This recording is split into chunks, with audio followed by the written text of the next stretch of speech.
Iya, aman-aman. Disclaimer on, keputusan membeli dan menjual ada di tangan Anda. Kita hanya memberikan proyeksi aja, gitu ya, gitu ya. Oke, oke, Gip. Ini udah lumayan banyak nih pertanyaan dari Cuan Troopers kita. Saya mulai dari pertanyaannya Ivi nih. Ini Wah, susah banget. pertanyaannya Ivi. Ini pertanyaan tersulit nih kayaknya nih.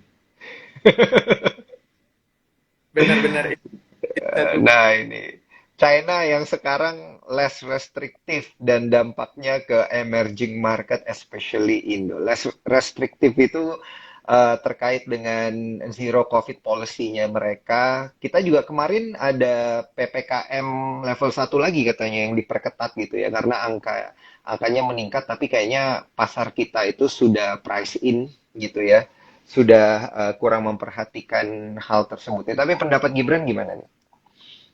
Kita lihat sih, mungkin sejauh ini ya kalau kita lihat di Iya. dalam kita gitu dengan adanya informasi COVID dan segala macamnya, Mm-mm. orang itu udah kayak bukan abai juga ya, tapi lebih kepada Mm-mm. sudah bisa mengukur gitu ya dampaknya seberapa besar. Karena kan kita udah melewati 2020, 2021 gitu ya. Otomatis ketika memang misalnya kalau pemerintah China juga masih melakukan pembatasan yang gila-gilaan terkait dengan kebijakan zero COVID-nya, kalau Mm-mm. memang mungkin dampaknya adalah kepada neraca dagang kita gitu kan, karena kan kita juga banyak melakukan impor dari China dan kita juga negara mitra dagang terbesarnya juga salah satunya adalah China. Nah kalau memang China. itu Mhm.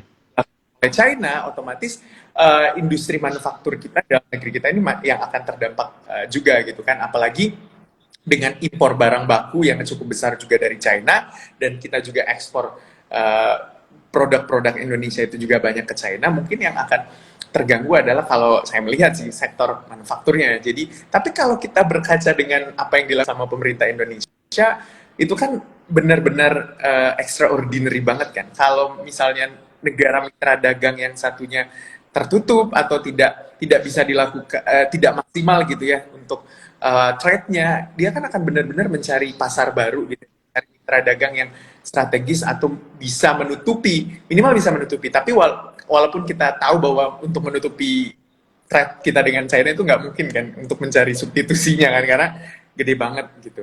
Nah, Hmm. kalau dalam negeri sih mungkin akan berdampak terhadap industri manufaktur. Tapi itu lagi kembali ya kalau soal COVID tuh benar-benar udah terukur gitu ya, terukur apa yang akan kita lakukan gitu. Apalagi pemerintah Indonesia benar-benar kalau yang saya lihat ya itu udah nggak terlalu, bukan nggak fokus juga, cuma maksudnya udah benar-benar menyongsong recovery ekonomi di tahun ini. Mhm. Pokoknya harus recovery di 2023 kita harus lebih baik. Apalagi ini kan menyangkut legacy ya. Itu di Mhm. 2023, 2024 misalnya udah selesai nih pemerintahan Pak Jokowi, itu kan menyangkut legacy. Kalau nggak meninggalkan legacy, meninggalkan hal-hal yang baik itu kan menjadi presiden buruk juga kan. Apa ya? Mhm. Ya catatan buruk juga bagi pemerintah. Otomatis pemerintah Mhm. akan benar-benar memberikan fokus yang begitu besar untuk bisa menjaga stabilitas dalam negeri sampai dengan 2024. Kalau saya lihatnya seperti itu. Oke, oke. Mantap, mantap. Iya benar juga sih poinnya bahwa dari China ini adalah mitra dagang gitu ya. Jadi otomatis mau nggak mau pasti akan berdampak ke Indonesia juga gitu ya pada akhirnya terkait dengan policy mereka. Nah, ini pertanyaan selanjutnya dari cuan troopers kita. Saham-saham pilihan untuk window dressing. Tapi sebelum menjawab pertanyaan ini, menurut Gibran dan juga tim dari WBS, ini window dressing akhir tahun bakal seperti apa nih?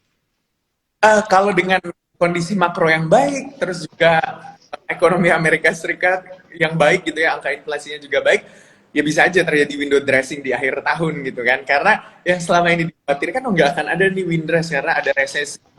Tapi dengan iring meredanya isu resesi ini, otomatis lebih optimis melihat akhir tahun itu akan ada window dressing gitu melihatnya. Lebih optimis daripada tahun lalu lah ya. Benar. Nah, kemudian untuk Optimis banget. kemudian untuk yang saham-saham pilihan, emiten-emiten pilihannya ini ada di mana nih yang menjadi pilihan dari WBS nih? Boleh nggak dikasih view-nya? Kalau yang tadi yang udah kita bahas ya, kalau misalnya menarik gitu ya mati gitu ya, yang lagi diperhatikan adalah pertama itu sektor, kita harus waspadai sektor rotasi sektor, utamanya di sektor pertambangan, Mm-mm. apalagi laporannya pasti sepanjang tahun 2022 ini bagus, bahkan akan tercermin juga saya sampai di awal kuartal pertama tahun 2023 gitu ya. Yang kedua, kalau melihat yang menarik juga patut dicermati adalah sektor pertambangan nikel misalnya, dengan adanya Mm-mm. endorse tidak langsung gitu ya untuk energi transition dan segala macamnya yang benar-benar tercermin oleh negara-negara maju yang dibawa sampai ke forum G20, itu kan juga uh, menjadi menarik, apalagi ketika hilirisasi benar-benar Mm-mm. berjalan material, kalau berjalan sesuai roadmapnya ya, yang sesuai dengan apa yang kita harapkan, itu sangat menarik, apalagi pemain besarnya industri, kita berharap menjadi pemain besar gitu ya di industri EV baterai juga lewat IBC gitu kan, menjadi salah Mm-mm. satu besarnya juga. Nah, mungkin juga yang menarik yang bisa dicermati adalah sektor perbankan, utamanya mungkin dengan kenaikan, kalau memang kenaikan suku bunga terjadi gitu kan, otomatis SBDK, suku bunga dasar kredit dari perbankan misalnya juga Mm-mm. mengalami peningkatan, dan pen, membutuhkan gitu ya, atau korporasi-korporasi besar gitu membutuhkan untuk pembiayaan atau pendanaan, otomatis akan salah satu jalannya adalah mengambil pinjaman di perbankan gitu. Nah, kalau suku bunganya tinggi gitu ya di perbankan, otomatis itu kan akan berdampak terhadap pendapatan perbankan Mm-mm. juga. Yang menarik juga adalah soal isu misalnya perbankan digital gitu ya. Kalau kita lihat Iya. itu kan sekarang banyak banget laporan gitu ya. Bahkan ada JP Mm-mm. Morgan terakhir itu mengeluarkan view terhadap untuk sektor perbankan digital ini kan, karena dengan Mm-mm.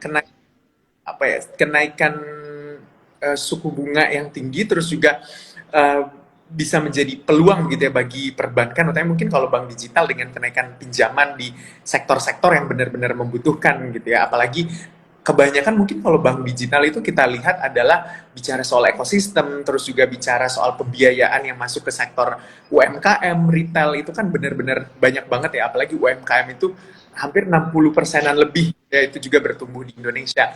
Nah, pertanyaannya adalah seberapa sustain ya, nantinya kalau misalnya perbankan digital ini terus bergerak menuju atau lebih masif gitu.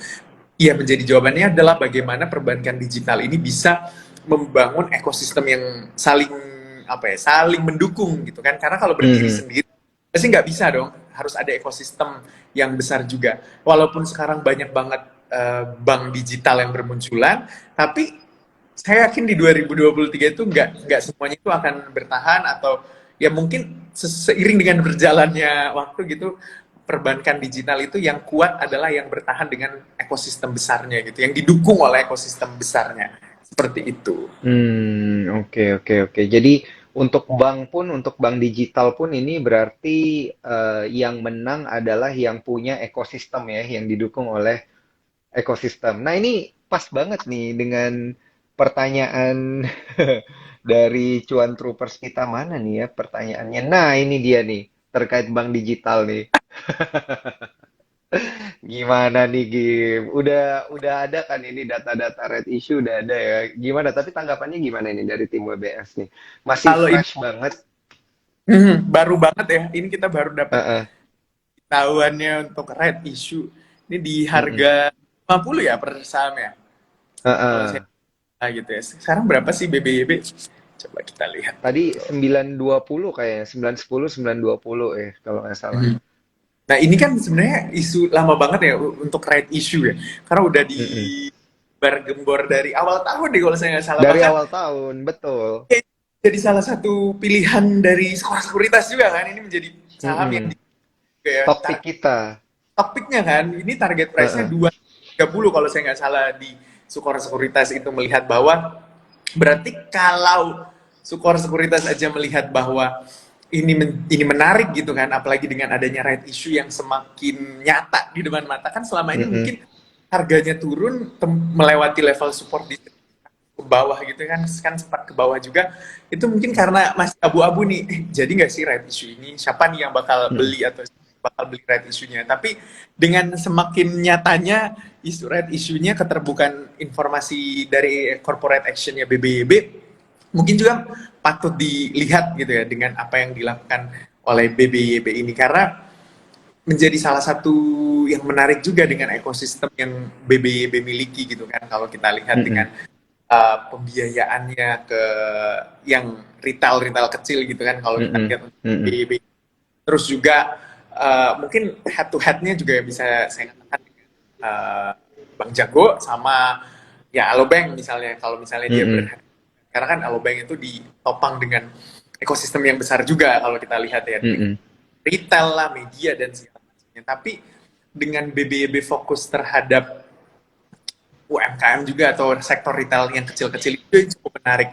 Tapi dengan kalau kita baca tuh banyak banget ya perbankan digital sekarang yang benar-benar mengeluarkan report terkait dengan Mm-mm. view, look dan segala macamnya. Terakhir kan ada yang saya baca tuh ini disclaimer kembali ya, saya tuh baca Mm-mm. terakhir Bang Amar gitu kan yang beberapa analis mungkin atau sekuritas juga mengeluarkan view terhadap Bang Amar yang di view atau outlooknya itu bisa tumbuh sampai dengan 2023, pendapatan labanya naik, itu kan membuat kondisi keuangan dan kondisi perbankannya sehat gitu ya, apalagi dengan penyaluran kredit ke sektor UMKM dan juga retail yang kecil-kecil itu akan mendorong pertumbuhannya, apalagi dengan aturan dari OJK gitu kan untuk Mm-mm. ya dengan modal inti dari perbankan, kalau mungkin gitu kenapa banyak mungkin perbankan yang akan merger atau diakuisisi gitu, kalau nggak sanggup memenuhi kewajiban modal inti ya udah pasti merger atau nggak akuisisi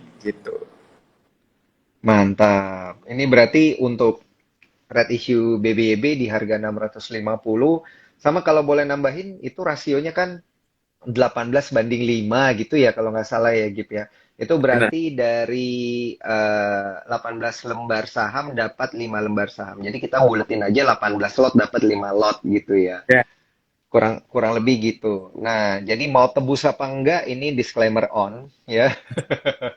Jadi kalau misalnya Melihat view BBYB bagus, maksudnya sobat cuan gitu melihat view dari iya. BBYB nggak apa ditebus. Karena kan kita selalu bicara medium to long ya. Kalau memang kita mau bicara Mm-mm. invest, nggak nggak nggak scalping gitu ya, atau nggak day trade gitu. Kalau mau bicara day trade, ya mungkin ketika isu right isunya direspon positif sama pasar, akan ada momentum gitu ya yang tercipta gitu bagi Mm-mm. BBYB ini. Nah, momentumnya itu kan ya kita nggak pernah tahu momentumnya ini berapa lama gitu akan terjaga gitu. Tapi buat kalau view-nya buat medium to long misalnya dan yakin, ya udah ditebus aja nggak apa-apa. Oke oke. Tapi disclaimer on, kalau gue Benar. sih Gip, kalau gue sih gue tebus sih, apalagi apalagi ini ininya di atas kan, misalnya nyangkutnya di atas, terus kalau misalnya dapat hak untuk nebus isu, ya tebus aja, jadi average-nya bisa turun gitu ya. Benar. Karena view long term-nya juga ini masih menarik. Oke, ini kita coba lihat ke pertanyaan-pertanyaan lain. Nah, ini nih, yang dari tadi gue baca pertanyaannya menarik. Ada Kak Alin Hmm. juga nih yang nonton nih. Halo Kak Alin. Hai itu. Oke, nah tuh dari Kak Alin. Gils keren banget sih dua mantan anchor ini lah. Ini juga mantan anchor nih Kak Alin nih, lebih keren lagi. Hostnya G20 nih Kak Alin. Eh, eh. Oke, Gip, gimana nih untuk sektor CPO? Masih ada prospek nggak nih ke depannya? Karena tadi kan kita bahas terkait dengan komoditas gitu ya, Gip ya. Oke. Nah, kalau kita lihat kan dengan sektor CPO ini sebenarnya eh, bisa dikatakan ini kan sektornya yang eh, apa ya? Apa sih istilahnya? Itu kan lupa gitu mau bilang apa nih istilahnya. Gara-gara Jadi Kak Alin nih kayaknya nih. ke Alin nih ya kalau kita lihat. Nah, kalau kita berbicara produknya gitu kan, CPO itu kan ya hampir semua industri membutuhkan gitu ya, nggak ada yang nggak Mm-mm. membutuhkan. Apalagi kita sebagai salah satu pemain sektor CPO yang besar gitu. Tapi tidak setiap tidak apa ya dalam satu tahun itu kan nggak setiap tahun dan nggak setiap hari manggung gitu kan. Otomatis benar-benar Iya. view-nya kalau kita lihatnya sebenarnya untuk CPO adalah prospeknya untuk jangka menengah gitu. Karena kan kita bergantung pada, apalagi kalau misalnya melihat emiten-emiten CPO yang udah mature banget gitu kan, yang harganya itu udah mature, saya kayak Ali, terus juga beberapa saham CPO yang udah major banget, kita kan nggak bisa mendapatkan keuntungan dengan capital gain secara jangka pendek gitu kan, benar-benar harus dalam jangka panjang gitu. Nah, beberapa uh, biasanya sentimennya itu kan tergantung juga terhadap policy dari pemerintah ya. Karena kan kalau kita lihat kalau pemerintah mengeluarkan policy yang buruk terhadap sektor kelapa sawit ini atau CPO Mm-mm. ini berdampak juga terhadap view dari para pelaku pasar. Contoh terakhir misalnya ketika Eropa melakukan ban terhadap CPO kita, nah itu kan menjadi perhatian juga kan dari pelaku pasar kalau melihat bagaimana CPO kalau misalnya di-ban dari pasar Eropa. Tapi benar-benar pemerintah Indonesia itu sangat memperjuangkan kan Pak Jokowi pernah bilang kalau sektor CPO Mm-mm. kayak hadapi tuntutan dari Eropa misalnya dengan segala macamnya gitu. Apalagi kalau dengan uh, proyek pemerintah B20 biodieselnya dan segala macamnya ini kan benar-benar juga menjadi ketika kita tuh nggak cuma ekspor raw material ya udah jual CPO aja, tapi kita fokus juga terhadap bagaimana produk turunan dari CPO yang kembali lagi hilirisasi yang benar-benar digadang-gadang sama pemerintah ini menjadi kunci bagi sektor komoditas utamanya sektor komoditas yang selama ini menjadi tumpuan batu bara, CPO dan kawan-kawannya. Kalau ini semuanya berjalan dengan baik, ya berarti sebuah opportunity besar dong atau untuk pertumbuhan juga dari emiten-emiten yang ada di CPO. Jadi nggak bisa Mm-mm. berbicara capital gain jangka pendek gitu, tapi buat jangka menengah panjang menarik sih sebenarnya.